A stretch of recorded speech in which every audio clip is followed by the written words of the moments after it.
নমস্কার বন্ধুরা, welcome to our channel. আজকের ভিডিওতে আমরা জানবো স্পেশাল ইন্টেন্সিভ রিভিশন 2025 এটি কি।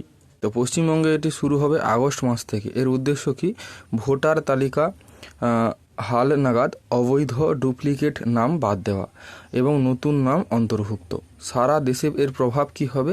এনআরসি ও সিএএ বিতর্কের পরিপ্রেক্ষিতে বেঙ্গলি ভাষাভাষীদের জন্য খুবই গুরুত্বপূর্ণ। ভোটার তালিকা সংশোধনে প্রয়োজনীয় মূল তথ্য। গ্রহণযোগ্য নথির সংখ্যা মোট 11টি।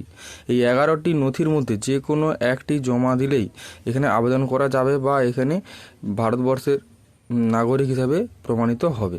গ্রহণযোগ্য 11টি নথি কী কী? 1 নম্বরে রয়েছে সরকার বা রাষ্ট্রায়ত্ত সংস্থার ফটো পরিচয়পত্র বা পেনশন পেমেন্ট অর্ডার।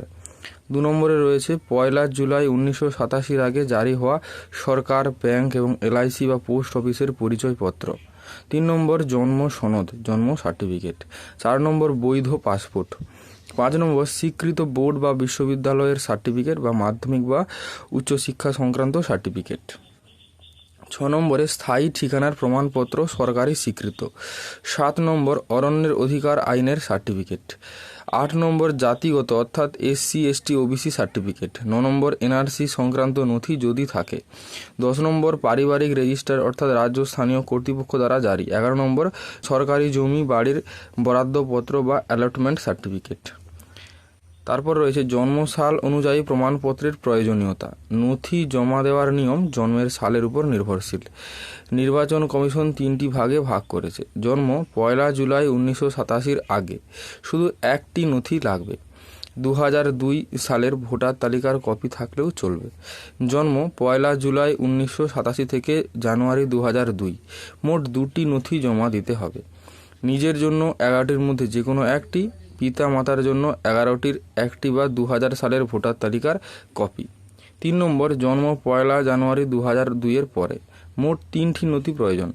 এখানে 3টি নথির মধ্যে নিজের জন্য 11টি নথির যে কোনো একটি, পিতার জন্য 11টি নথির একটি বা ভোটার তালিকার কপি, আর মাতার জন্য একইভাবে একটি নথি।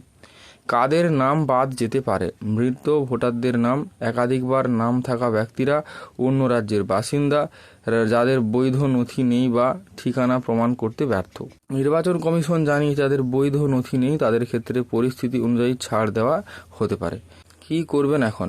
নিজস্ব এবং পরিবারের জন্মসাল অনুযায়ী প্রয়োজনীয় নথি প্রস্তুত করুন। ভুল নথি জমা দিলে আবেদন বাতিল হতে পারে। বিএলও বা নির্বাচনী কর্মীদের সহযোগিতা দিন। সময় মতো আবেদন করুন, দেরি হলে তালিকায় নাম ওঠা মুশকিল হতে পারে। উপসংহার: স্পেশাল ইন্টেন্সিভ রিভিশন 2025 প্রক্রিয়া অত্যন্ত গুরুত্বপূর্ণ। সঠিক নথি, সফল আবেদন, জন্মসালের উপর নির্ভর করে নথি জমা দিন। এই তথ্য সবাইকে জানান যাতে কেউ বিভ্রান্ত না হয়।